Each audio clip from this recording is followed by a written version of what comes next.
Flowers are one of the most fascinating sights to behold.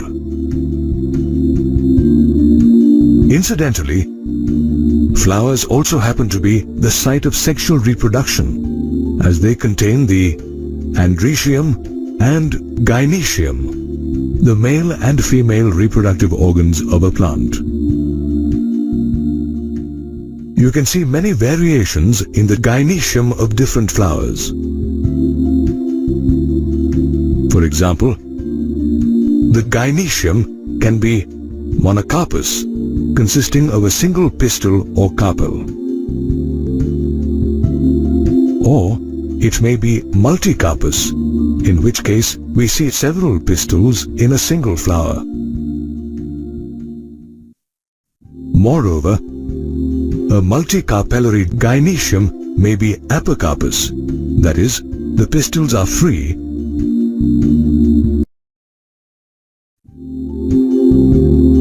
or syncarpous, where the pistils are fused. If you observe the structure of a pistil, you will find that it consists of the stigma at the tip, followed by the style in the middle and an ovary at the base. While the stigma is a landing platform for pollen grains, the style, an elongated, slender structure, connects the stigma to the ovary, the basal bulging part of the pistil. Morphological studies of the ovary have revealed that it contains one or more cavities called locules, or ovarian cavities that are surrounded by an ovary wall. Within the locule, you will find ovules or megasporangia that are attached to the ovary wall in a region called the placenta.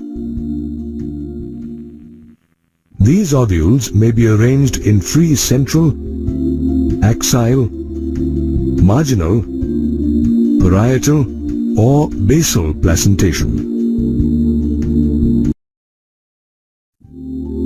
Moreover, after fertilization, the ovules form seeds, while the ovary develops into a fruit. Did you know that different flowers of different plant species have a varying number of ovules in their ovaries? A peach, for instance, develops from an ovary containing a solitary ovule. A papaya, on the other hand, has several ovules in its ovary, and that's why you see numerous seeds in the fruit when it is split open. The ovule, considered by botanists as the forerunner of the seed, has an oval or egg-shaped body. It remains attached to the placenta by a stalk called the funicle. In fact, the ovule's body fuses with the funicle in a region called the hilum. The ovule is well protected with one or two protective coverings called integuments. These integuments later form the seed coat. The integuments cover the entire ovule except at the apex, where they form a narrow opening called the micropyle. Did you know that the micropylar end acts as an entry point for the pollen tube during the process of fertilization? While the micropyle forms one end of the ovule, the chalaza forms the basal part of the ovule. At the chalazel region, we find that the funicle and integuments join the nucellus, the center region of the ovule that's made of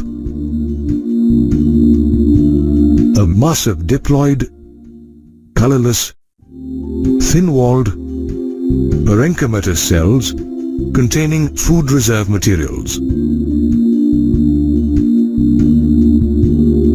In the nucellus of a mature ovule lies the embryo sac, the female gametophyte, which develops from a megaspore.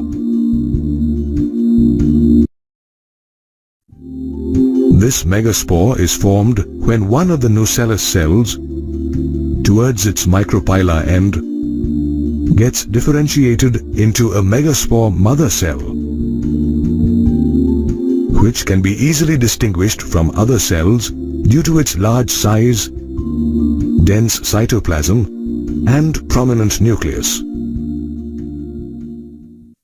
The megaspore mother cell undergoes meiosis to form 4 megaspores which arrange themselves in a linear tetrad.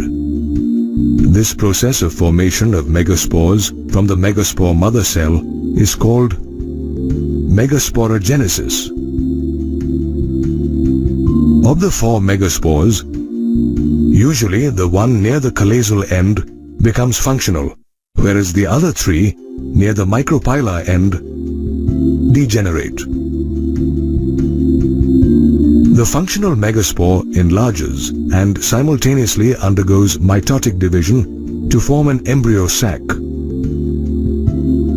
This type of formation of the embryo sac from a single megaspore is known as monosporic development. While undergoing these mitotic divisions, the nucleus of the functional megaspore first divides to form 2 nuclei, which move to the 2 opposite ends of the embryo sac. This is the 2-nucleate stage of the embryo sac. The mitotic divisions continue and result in the formation of the 4-nucleate and later the 8-nucleate stages of the embryo sac. A mature embryo sac thus has 8 nuclei after 3 mitotic divisions, which are arranged in a group of 4 at each end of the embryo sac. Interestingly, the mitotic divisions that occur in the megaspore's nucleus are free nuclear, which means the division of the nuclei doesn't immediately trigger cytoplasmic division and cell wall formation. Instead, we see the formation of cell walls only after the 8-nucleate stage, due to which 6 of the 8 nuclei organize into cells.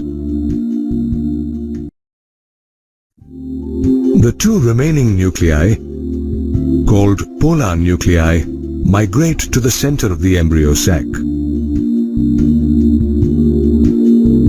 Thus, we find the embryo sac to be in 7-celled and 8-nucleate stage with 6 cells at the poles and a large central cell with 2 nuclei in the center. Meanwhile, the 6 cells organize to form the typical structure of the embryo sac, which is now ready for fertilization. The 3 cells present at the chalazial end, for instance, group together to form the antipodal cells, which do not have any specific function, whereas the 3 cells at the micropylar end group together to form the egg apparatus.